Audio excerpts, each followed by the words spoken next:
Good morning and welcome to Agenda. It's a Friday morning, it's the end of the week, and hopefully just a few days from the start of a better one.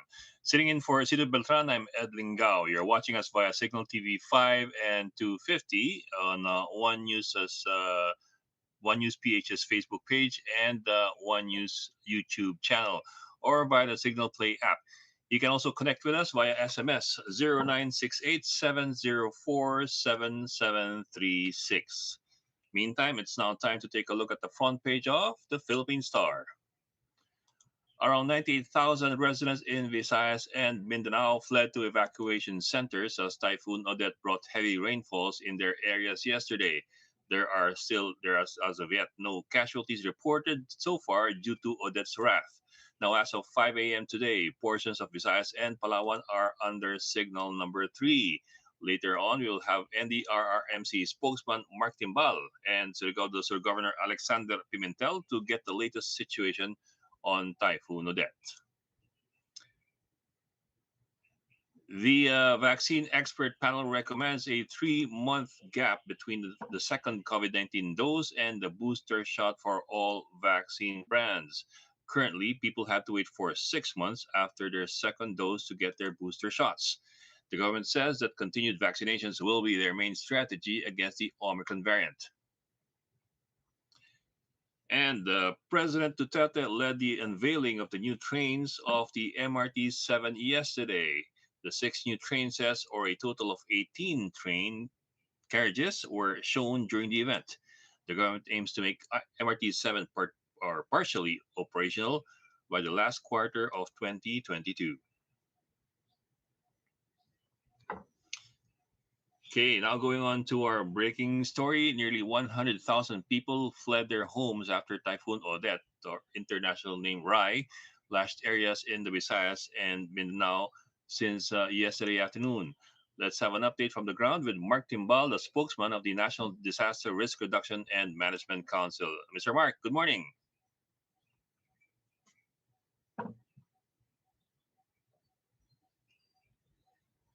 Mr. Mark, are you already in?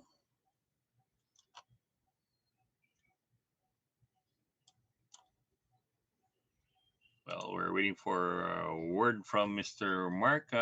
Just to give you an update, last time, or we're checking right now, um, Typhoon Odette is around west southwest of the tip of Panay Island. It's approaching Cagayan Silio, the Cagayan Silio Islands between Panay Island and Palawan. So it's expected to traverse Palawan itself later today or early tomorrow morning, and from there head on to South China Sea and veer uh, upwards to the north.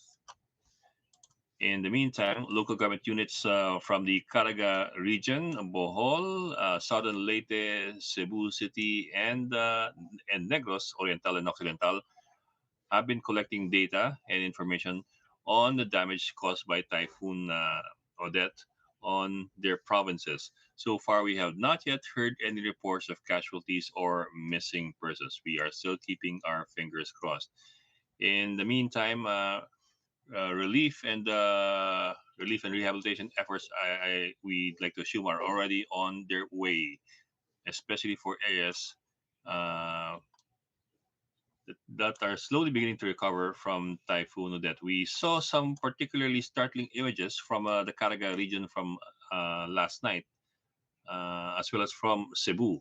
Now, we haven't seen as much images yet from Bohol and from Negros. We hope to be having those anytime soon.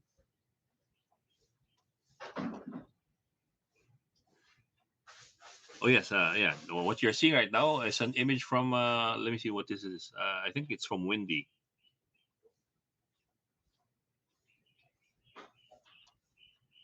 There you can see the spiral of Typhoon Odette.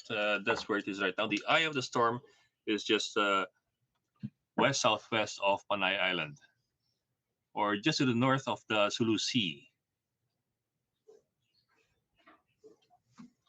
Now, of course, it's not as strong as Typhoon Haiyan, but it was still significantly strong. I think we were hitting some maximum sustained winds of 195 kph yesterday. As far as the Pagasa is concerned, it was rated um, as a typhoon only, but the joint typhoon warning system pegged it as a super typhoon. AccuWeather is also pegging it as a violent typhoon. Well, apparently they have different parameters in measuring the typhoon strength. At any rate, we were hitting gustiness of up to 230 or 235 kph as of yesterday.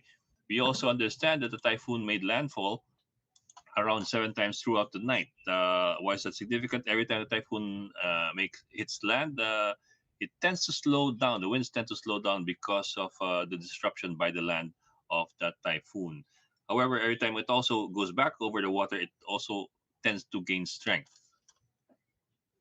So, in the course of the last 24 hours, we have seen the typhoon slowly weakening. The latest we have on the typhoon, let me try to pull it up. How strong it still is.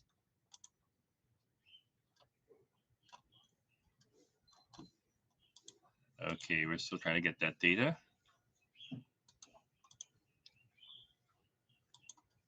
Yes, okay. Oh, that further weakens as it makes landfall.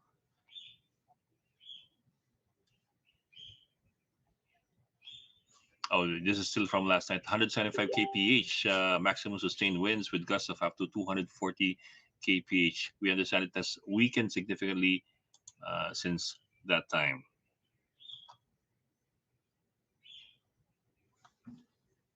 Okay, we're still waiting for Mr. Mark Timbal. In the meantime,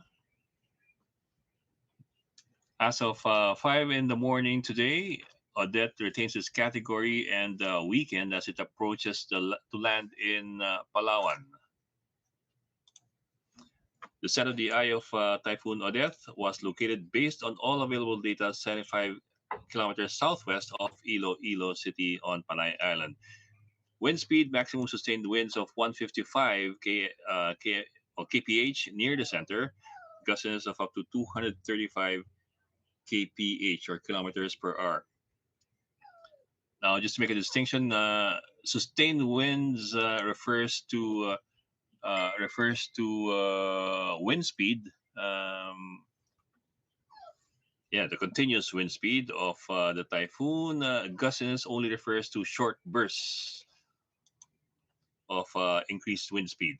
Movement is still westward at 35 kilometers per hour. Forecast track moving generally westward. The typhoon is forecast to cross the Sulu Sea and pass near or in the vicinity of either Cuyo or Cagayancillo. Oh, I'm sorry. This was as of 3 or 4 hours ago. It is now over Cagayancillo archipelago just around now. Before making landfall in the vicinity of northern or central portion of Palawan by this afternoon. As of 5 in the morning or 4 hours ago, Typhoon Odette landed or made landfall at least 6 times. Surigao del Norte at 1:30 in the afternoon yesterday. Dinagat Islands by 3:10 in the afternoon yesterday. Liloan, Southern Leyte at 4:50. Padre Burgos in Southern Leyte at 5:40 p.m. President Carlos P. Garcia in Bohol at 6:30. Bien Unido Bohol at 7:30 p.m. And then we saw Typhoon Odette hitting Cebu, the southern portion of Cebu province at around 10 or 11 in the evening last night. Well, cyclone wind signals are now downgraded from signal number 4 to only signal number 3. For example, signal number 3 has been raised over Luzon and the northern portion of Palawan. I'm sorry, only the northern portion of Palawan. As well, in the Visayas, Guimaras, the southern portion of Iloilo, the southern portion of Antique, the central and southern portions of Negros Occidental, and the central portion of Negros Oriental. Signal number 2 in the southern portion of Oriental Mindoro, the southern portion of Occidental Mindoro, the central portion of Palawan, which is about to be hit by Odette later this afternoon, the Calayan Islands, the Calamian Islands, and in the Visayas, Aklan, Capiz, the rest of Antique, Iloilo, the rest of Negros Oriental and Occidental Cebu, Siquijor, the western portion of Bohol, and for signal number one, Catanduanes, Camarines Norte and Sur, Albay, Sorsogon, the rest of Masbate, Ticao, Burias Islands, Marinduque, the southern portion of Quezon, and the rest of Occidental Mindoro.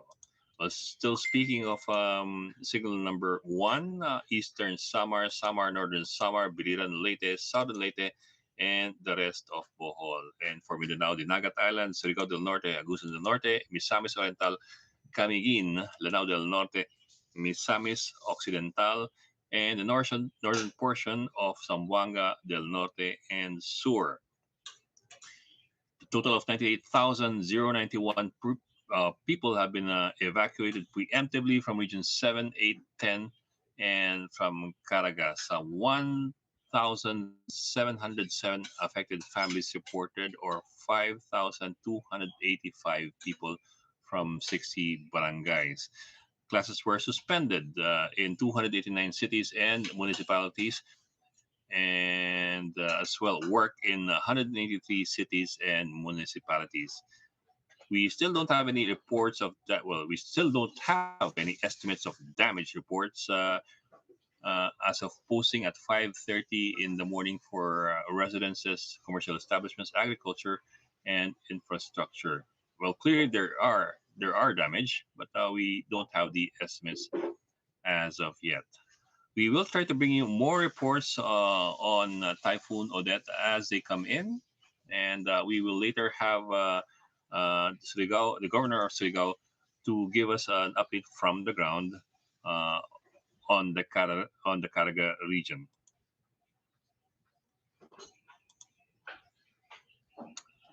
Okay, so we'll go back. We will go back later to Typhoon Odette. In the meantime, let's head to another typhoon. Let's head to politics. For this morning, we bring in one of our senatorials.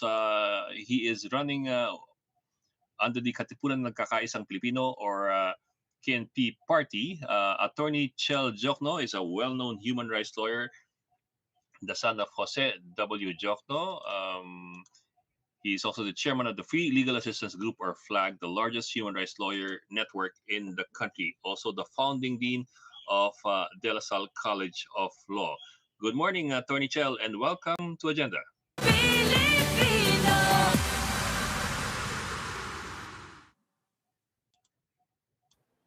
Good morning, Ed. Good morning to everyone who's watching and listening. Thank you Hi, for sir. having me. Good morning. Hello. Well, full disclosure muna. Magkaibigan kami ni Attorney Chel. Full disclosure. Para klaro lang tayo. Okay, sir. I was going through your platform. Well, clearly, you're running under a justice platform: justice for all, pandemic justice, economic justice, education, democratic institutions, climate justice, and so on down the line. But let me zoom in on some particulars first before we go to a macro. Okay. Well, of course, your peg is justice, but how do we?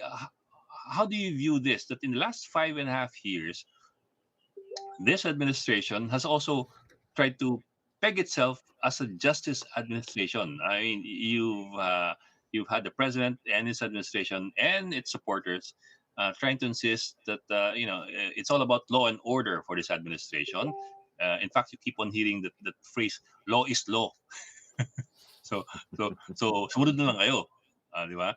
So uh, well, to put to put it one way, pareho kayo ng peg, at least from that perspective, na justice and law aspects. But how different is your platform, how different is your peg from the one that is supposedly being espoused by the administration?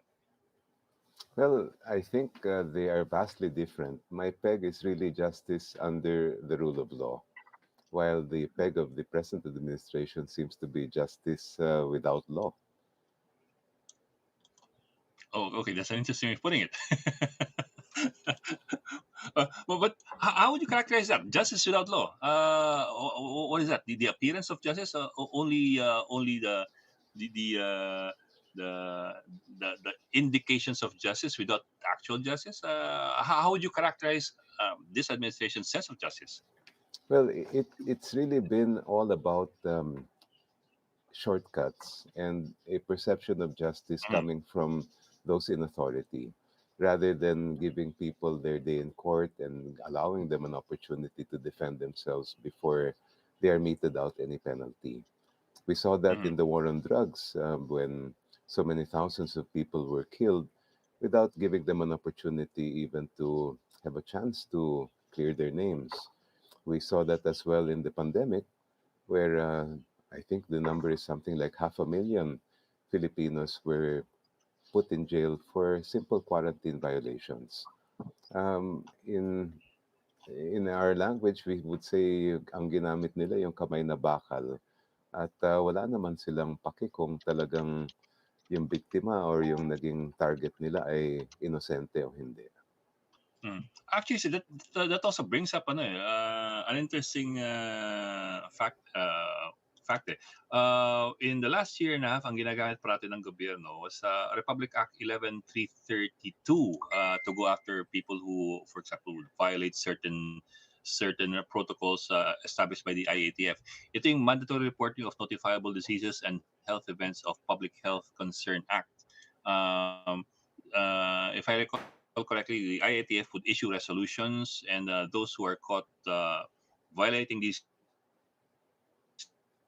resolutions meted penalties based on RA 11332, which is actually about mandatory reporting of notifiable diseases. I was all this time I was wondering if that was applicable.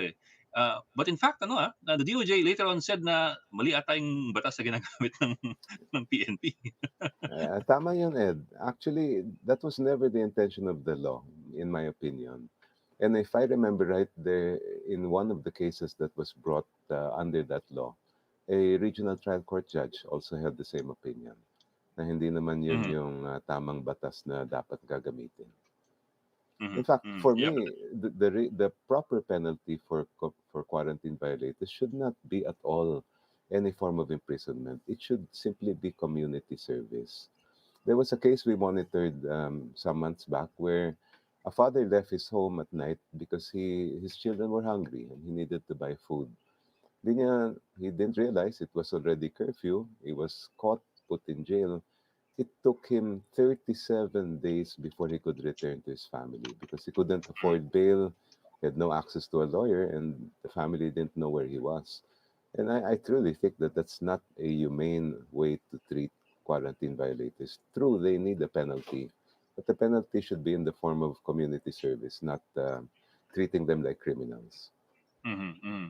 But by that time by the time that the DOJ came around to it, ang dami nang nahuli, ang dami nang nakulong. Although in fairness to the PNP later on, they went slow on making arrests already.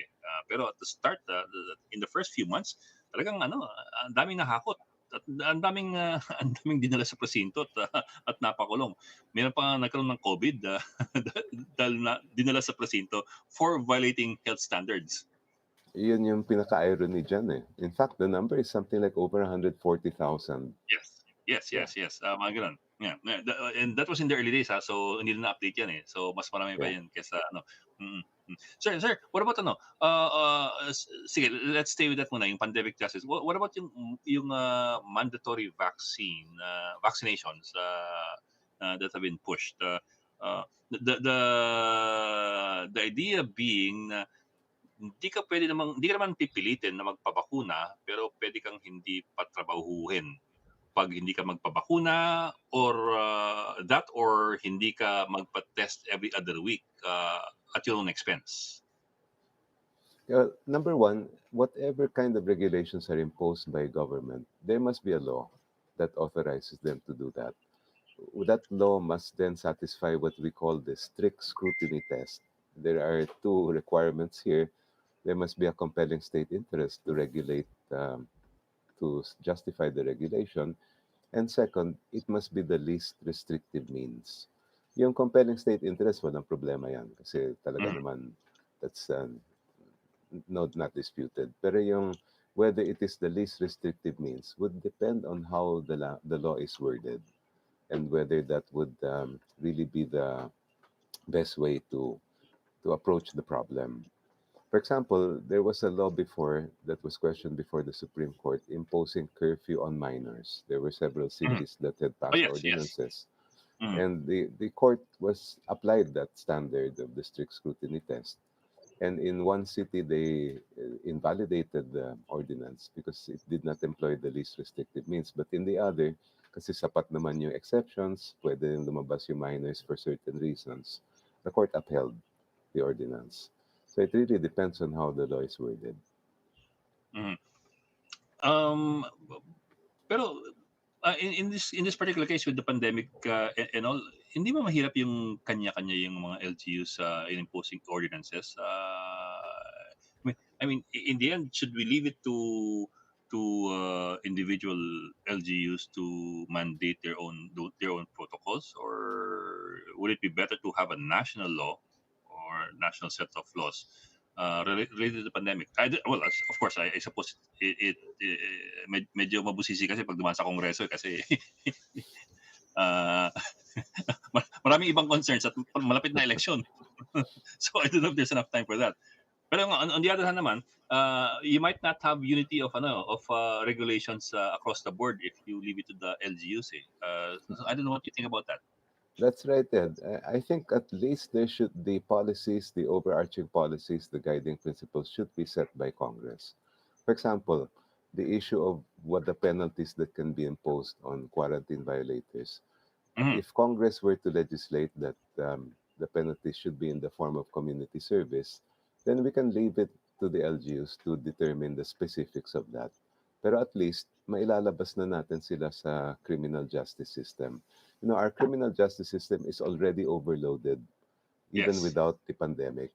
Kapag dinagdagan pa natin yung mga quarantine violators into that system, it's really going to explode, and we must be able to avoid that. Actually, one of the proposals I have is to establish by law a pandemic management body that will replace the IATF, that will be more representative of the people, meaning meron din siyang private sector representation, and also that will be science and technology based and evidence driven. What I mean by that is that we are not dealing with an armed enemy here. We are dealing with the virus. It's really Mhm. an issue of health, science, and technology. So why not give the management of this problem to the experts in health, science, and technology? Simple illustration, contact tracing. While all the different parts of the country have their own contact tracing systems, we don't have a nationwide system that can interact with each other. Because of that, there have been people have come into the country even with the Omicron na hindi pa rin natin matrace. And yet, that's a very simple information technology issue. Other countries have managed to do that even after a year of the pandemic. Hanggang ngayon, hindi pa natin nagagawa yan. Because I Mhm. believe the IATF is not the right, does not have the right composition and even the right mindset to deal with this kind of a problem. Mhm. And sorry, going into the second year of the pandemic, we were still being managed by a task force. I don't know if it should have been made into a more semi-permanent body to begin with, knowing that this is going to be a long-term haul. Medyo mahaba-haba pa to eh. Yeah, we have a lot of vaccinations already, pero magbo-booster rin pa lang. Pero sir, sige, let me move on po to justice for all. Um, Support all laws that strengthen human rights of every Filipino, not allow the law to be used to oppress fellow Filipinos. Um, of course, you are also chairman of Flag, and we are all familiar with how in the last 5.5 years, um, well, human rights has not been a very popular topic or issue lately. uh, well, let me start from there. From your perception, nagbago ba yung pananaw ng Pilipino sa human rights? Given the political atmosphere, given the atmosphere created and generated by the administration and the president's pronouncements, ano na ang pananaw ng ordinaryong Pilipino sa human rights, sa topic ng human rights, sa issue ng human rights, at sa mga defenders ng human rights? Well, very clear, the government's attitude towards human rights has changed drastically from previous administrations, and that has cascaded down into the people. There has always been a segment of our population has not been that has not really been able to hindi natin naipaabot sa kanila yung kahalagahan ng karapatang pantao. And I think that is what the present administration took advantage of. They they extracted the very same, very simplistic approach to human rights. Di ba? Sabi nga ni Pangulo, I'm interested in human life, not human Not rights. human rights. When that dichotomy does not exist in human rights, precisely why we protect human rights is to protect human lives. But that he was able to quote unquote sell that to some people in the public because we have the our educational system in a way has not delivered on that issue of making people understand why human rights are so important in our country. And one of Mm-hmm. the proposals I have is that we include in basic education human rights. In fact, many years ago, we had developed. My sister and I went around the country giving basic human rights training to public school teachers based on modules that were to be incorporated in the subjects that they were taking. So walang hiwalay na subject na human rights, pero kahit sa mathematics, kung ano man mga subject, we would incorporate the concepts. And it was very promising at that time, but it never got off the ground. It was never adopted by the Department of Education. Mhm, hmm. Pero sir, in fairness in last few decades, nag-establish ng human rights officers ang PNP and AFP. I'm wondering lang if it took root eh. I'm wondering lang if the idea of human rights took root or whether these advances were demolished. Well, let's not use the word demolished. Whether these advances were eroded by the last few years. Uh, well, kasi some would say na ano na uh, the issue of human rights while you stand firmly on it and while you use it as ano you would want to use it as a flag for everybody to rally around. uh, some quarters might even use it against you na ay nako human rights lawyer yan, di ba? What how do you feel about that na instead of some people rallying around the human rights, they might actually take that issue against you. Well, first of all, you're right. The We were already integrating human rights into the mainstream of the PNP and the AFP. In fact, until 2016, before 2016, I mean, groups like Flag and other groups that before were looked at as kalaban ng PNP and AFP, we were actually the ones providing training Yeah. on many Mm. occasions to the AFP and the PNP. And it was from being so-called polar opposites. We were working very well together, and I was very optimistic at that time that within a decade, human rights would really be part of the understanding of our men and women in uniform. But it's quite sad that after when this administration took over and they started making these public pronouncements about human rights, many of those gains were lost. And now we find ourselves back in a situation where both the public, and not the entire public, but at least segments of the public and many of those in uniform, have taken a very different attitude to human rights. And insofar as my own campaign is concerned, and what you mentioned about pwedeng gamitin na laban sa akin yung pakikipaglaban ko sa karapatang pantao, I will never turn my back on being a human rights defender and human rights lawyer. That's been my life. And if they want to Mhm. throw that at me, that's fine. Eh. Pati nga ngipin ko, di ba, binabato nila sa akin. Eh. Okay lang naman sa akin yun.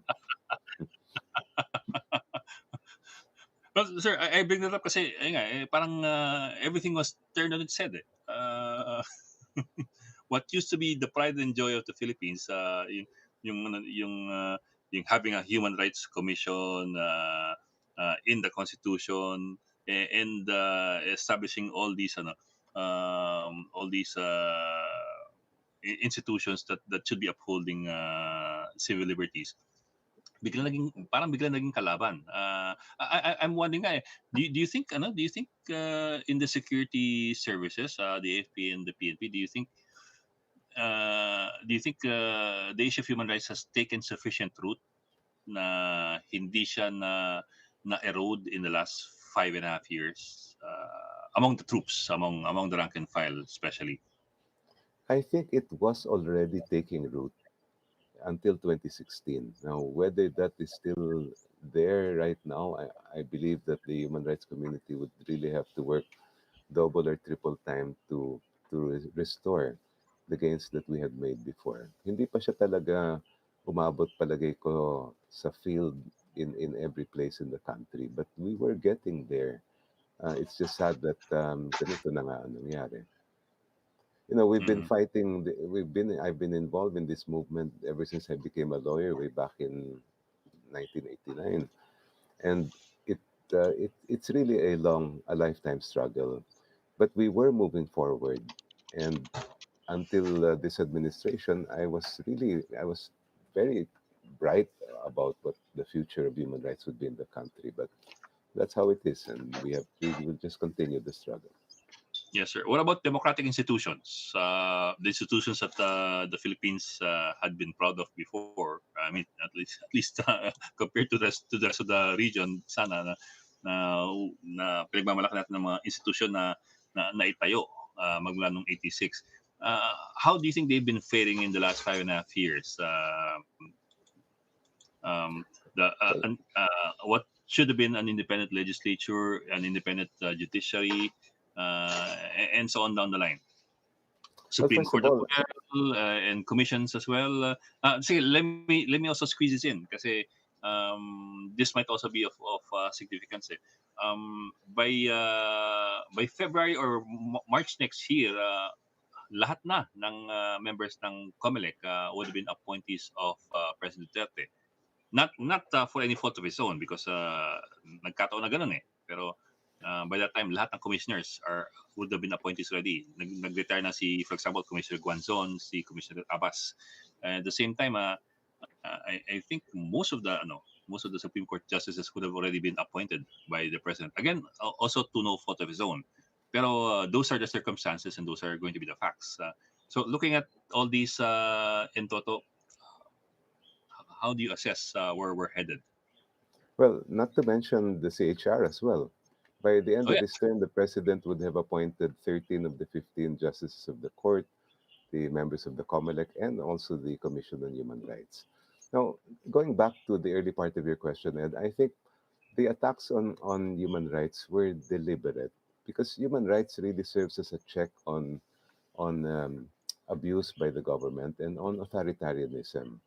And we have really seen a steady challenge to our democratic institutions that began with the removal of the Chief Justice, not through any form of impeachment, but rather through quo warranto, the attempt to give the CHR a 1,000 peso budget, the attacks on the Fourth Estate, the press, not just Rappler and Maria Ressa, but of course ABS-CBN and even other media outfits.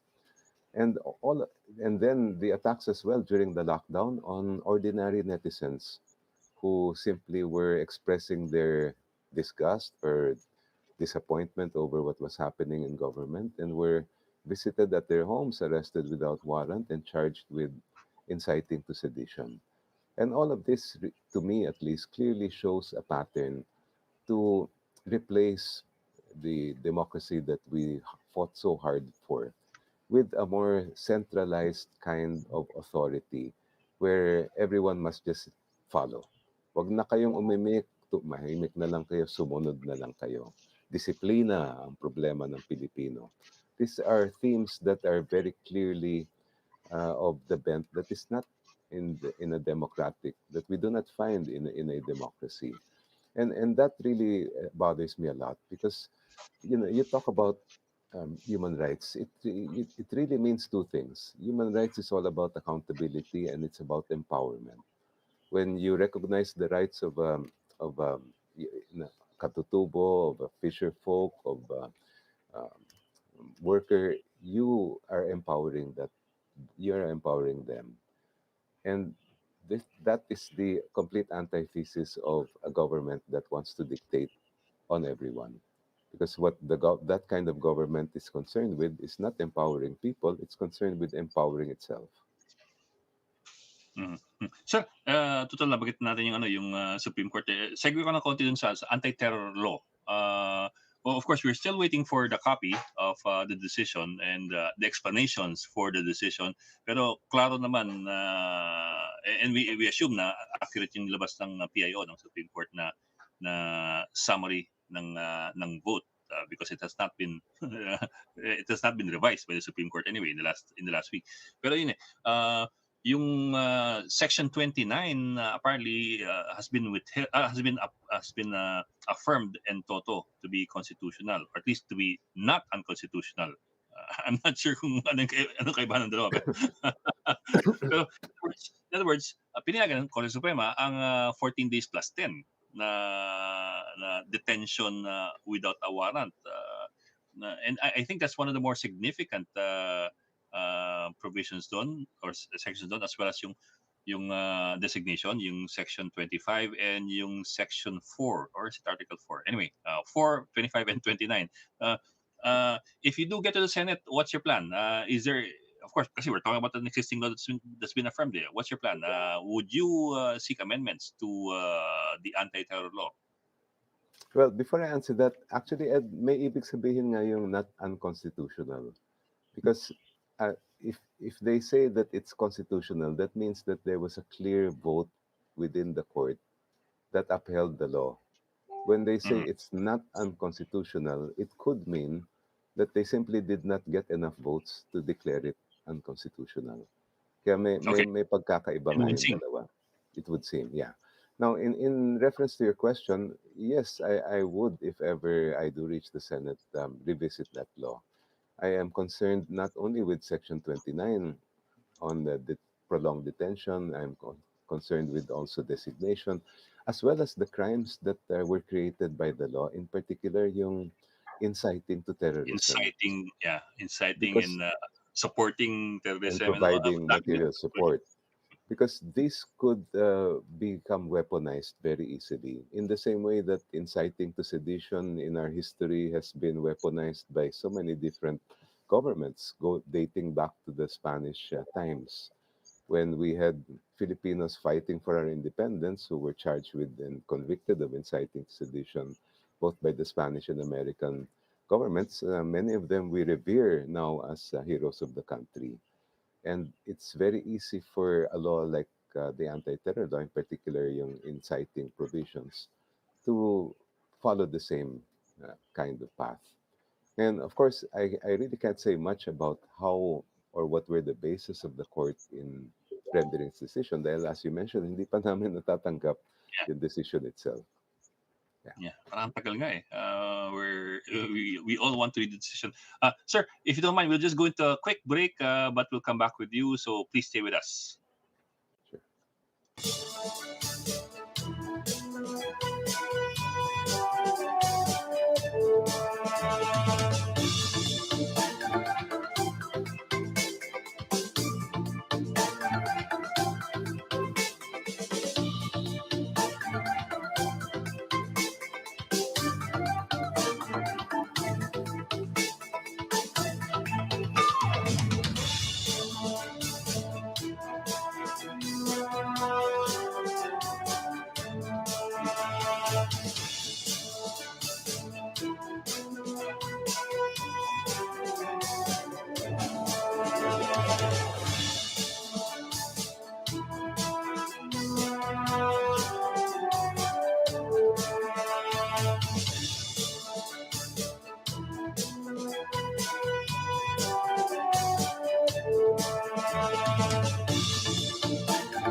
Welcome back to the Chiefs here on One News. I'm sorry, welcome back to Agenda here on One News. Good morning. And still with us is human rights lawyer and senatorial candidate Jose Manuel Chel Diokno. Sir, good morning and thank you for staying with us. Thank you too, Ed. Yes, sir. Sir, I understand that you now have 205,000 subscribers. Well, that's a Sunday evening pa pala. Teka, so ilan ka na ngayon? This is your YouTube channel, di ba? How many do you have already now? Hindi ko na alam ang exact number, but it's something over 200,000 now. Yes. Well, congratulations. I understand you already have your verification badge as of Saturday, December 11. So that means you already have a verified account. Nevertheless, let me ask you, sir, how do you view these new COMELEC guidelines on social media campaigning? Candidates being asked to register with the COMELEC yung mga web addresses of all their platform verified official accounts kasi only these accounts or pages can run electoral ads or boost and promote electoral posts. How do you view this? Is this a good move in democratizing campaigns in elections, or does it add another layer or new complications to the whole mix?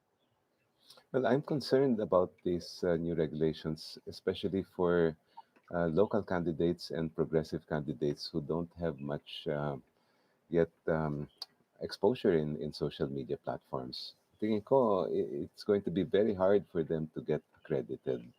And I don't think it will level the playing field. In fact, it may do the opposite because these candidates, especially the progressive candidates, generally don't have the funds necessary to do battle in the television.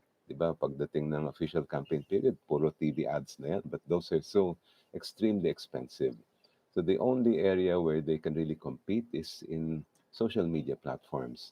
And to require this type of verification for them really could be, rather than promoting a level playing field, could be making it even harder for them to get their message across. Kaya I do hope that the COMELEC would revisit these types of regulations. Mhm. Also, sir, just my 2 cents. It seems the Comelec is working on the premise na yung mga political ads are simply generated by these verified accounts. In other words, parang the only ad spend lang talaga is yung mga obvious advertisements. But it seems na yung talagang big spending and yung talagang influential advertisements are those soft advertisements eh. Hindi yung harapan na garapalan na campaign ad, pero yung mga influencers, mga vloggers na binayaran to make posts or to go online on their YouTube channels and to talk about their support for certain candidates. Para mas doon ang doon ang impluwensya eh. Hindi mga 30-second or 1 minute ads that are officially advertisements that the COMELEC wants to regulate. Kumbaga hindi na regulate talaga, assuming that you want to regulate it. Ang hindi talaga natitingnan eh yung mga mga influencer ads, mga vlogger ads, because they do not look like ads. They're actually advocacies, you might, in a very loose way of using the word advocacies, where they just say na, I'm a true believer, and then they spend an hour talking about the candidate that they support. Mukhang dun talaga yung labanan eh, at dun talaga yung gastos, hindi mga 1 minute ads o 30 second ads sa YouTube. Totoo yun, Ed. And I'm not aware of any moves by the COMELEC to address that concern, which really appears to be a bigger concern. In fact, what I've been told is that ang laki ng ginagastos daw ng iba dyan sa mga ganyan na practice. And it talagang luging-lugi at dehadong-dehado ang mga kandidatong progresibo tulad ko dahil wala naman kaming, in the first place, we wouldn't do that. And in the second place, we don't have the resources to even think of doing it. And sir, this is unofficial spending. I don't think these are spendings that are reported to Comelec because they don't Yes, look like ads. Eh. They're actually parang, and I use the term very very broadly, advocacies. yes, yes, that's true. where where an influencer will rant for an entire hour against one candidate or in favor of another candidate, uh, and then claim na I'm just doing it for the love of. Kumbaga, hindi siya mai-report as gastos sa SOSE or sa Yes, statement of contributions and expenses.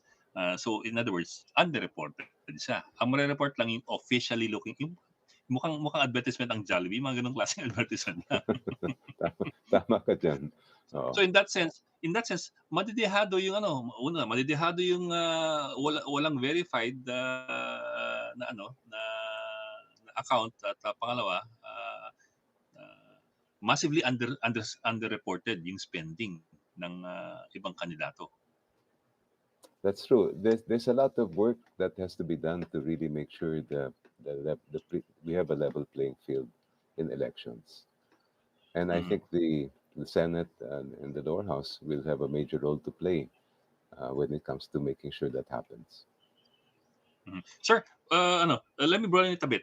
What is the strategy that you can talk of the camp of Lenny Robredo? Kasi well, we haven't seen the fourth quarter surveys yet, but the third quarter surveys uh, don't seem very encouraging so far, although it's still early in the game. And at the same time, yung mga lumalabas yung mga nag-leak na reports of the fourth quarter survey are also, well, also seem to project a medyo big gap between one particular candidate and the rest of the presidential candidates. What's a plan for your camp and for Lenny's group as well na makahabol in the next 4 or 5 months? Well, I'm not in a position to speak for the vice president, but I am still very optimistic about what will happen because the real time the numbers will make a difference is when we start coming January, February. Diyan talaga kailangan natin mabantayan yung numbers sa surveys. And that's really when the campaign will ramp up. And I am pretty sure that there will be very, very strong measures that will be taken to bridge the gap between the front runner, kumbaga, and the others. The other thing is that if you look at our historically, if you look at our elections, the person who is a front runner, especially for the presidency in the early part, pre-January, does not necessarily end up the winner. It has happened That's true. in a number of elections na hindi naman siya nananalo. So right now, I think it's too early to make a judgment about that. Yes, sir. Well, technically that's true. Hindi pa nga nagsisimula yung campaign season officially eh. Although kampanya na, hindi pa nagsisimula ang campaign season. But at the same time, of course, the bigger the gap, the harder it is to overturn that gap. However we look at it, you wouldn't want a gap that's too big at the start of the race. Eh. Otherwise, it's going to be a really uphill battle. Um, Yun na sir, if you look at social media activity, mukhang very very active at mukhang very very prominent yung inyong kalaban. And also if you look at the activity outdoors when they hold their caravans, of course, but caravans do not always translate to votes directly. But if you look at the images and the activity on the ground, mukhang very very active din sila, and it's going to be quite a battle to make headway. Yes, that's true. This is going to be an election for the ages. And kung boxing ito, nasa preliminary rounds pa lang tayo. Mhm. First round, second round pa lang. Ang magiging matindi dyan is when we are smack in the middle of the campaign and when the debates begin. Because I think a Yes lot sir. of voters really wait for that and they don't really make a final decision on who they will vote for until maybe weeks or even days before the election. Kaya all of the surveys, as the people I know who run these surveys say, these are simple snapshots of opinions Snapshots, of yes. people at the moment. the surveys taken, not necessarily that they will be voting for them at the end. Yes, sir. Yes, sir. Well, actually, what I wanted to ask is, ano eh, it's a bit of a roundabout way of asking it. Pero how do you think we got here? I mean, Ah, how did we get here? Na you know, well, how did we get here? I, I don't know how to put it in a way na ano eh, na in a better way. Pero after three and a half decades after the Marcos family was ousted, we are now facing a prospect. Of course, it's still early in the game, but we are facing the prospect of another Marcos getting to Malacanang. Only a prospect. Yun nga, malayo pa yung, ano, yung laban eh. Pero we're now there in that part of history where I don't know if where would the voters be proving 35 years wrong, or how should we look at it? In other words, I'm you grasping know, for words for a better way of saying it, but I think you know where I'm headed. Paano tayo mabot sa yes. ganito? I think it's a confluence of many different factors. One is the fact that our justice system was not responsive in terms of putting closure to the cases that cropped up from the dictatorship. To the point that up to now, 45, 46 years later, some of these cases are still pending before our courts. I believe that that in itself is an injustice. Dapat by now natapos na yung mga kaso na yan. Second is that there were very clear attempts beginning, I remember around 2004, 2005, to produce videos and to put them out on the internet that rewrote history, in particular what happened during the Marcos time, and that they were directly targeted at the youth who were then young, who are now middle, working people, and that you another factor is the fact that we were never able to implement a very good voter education system, which to me should begin in basic education. Dapat yet in the early stages of our children being taught in school, they should also be taught about the obligations of citizens and the importance of voting and why you should not sell your vote and why you should choose wisely when you do exercise your right to vote. So these are just some of the factors that have brought us to the situation we are in. One of the other things that I wouldn't want to call it a legacy, but one of the adverse impacts of the dictatorship on our country that is not discussed very much in public is the capture of the judiciary by the Marcoses. In 1973, Marcos changed our constitution and put in a provision there that all judges and justices remain in office until they retire, unless the president decrees otherwise. The president referring to Marcos. In other words, until 1986, he owned every judge when you speak of their security of tenure. He could remove them at any time for any reason or even no reason at all. Now that cascaded into the legal profession because what that did is it created a new hybrid of lawyers who realized if I want to make money and get good clients, then I have to cultivate my closeness to Malacanang. And those networks that were established by these other types of lawyers, basically fixers yan, continue today. Hindi na dismantle yan. So when you speak of accountability, especially for cases of corruption and human rights violations, these are among the last that where we can really find that there is accountability for the perpetrators. So all of this have brought us to a situation where ganito na nga, as you say, grasping for words. Hindi natin alam kung bakit tayo nandito. It's going to be an interesting, it's going to be an interesting elections. I hope Filipinos make the right choice, and I'd like to say good luck to you, Attorney Diokno, and we hope to see you again. Thank you so And much. Thank you so we much, hope to Chel. have you guest again, and maybe in the Chiefs next time. Okay. Attorney Chel Diokno running for a seat in the Senate. Maraming salamat, Attorney Chel Diokno, the head of the Fee Legal Assistance Group. We will just go to a break, so please stay with us.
Well, thank you for staying with us. We've been trying to get in touch with the NDRRMC and with Governor Pimentel in Surigao. Unfortunately, they're having technical problems over there.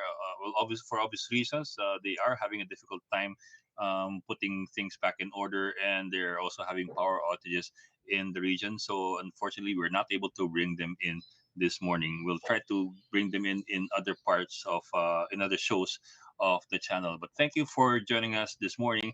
That's today's agenda, the 17th of December. It's a Friday, it's a weekend coming up. So be careful, have fun, but not too much fun. Keep it here on Signal TV channels 8 and 250 for the latest news. I'm Ed Lingao sitting in for Cito Beltran. We are One News.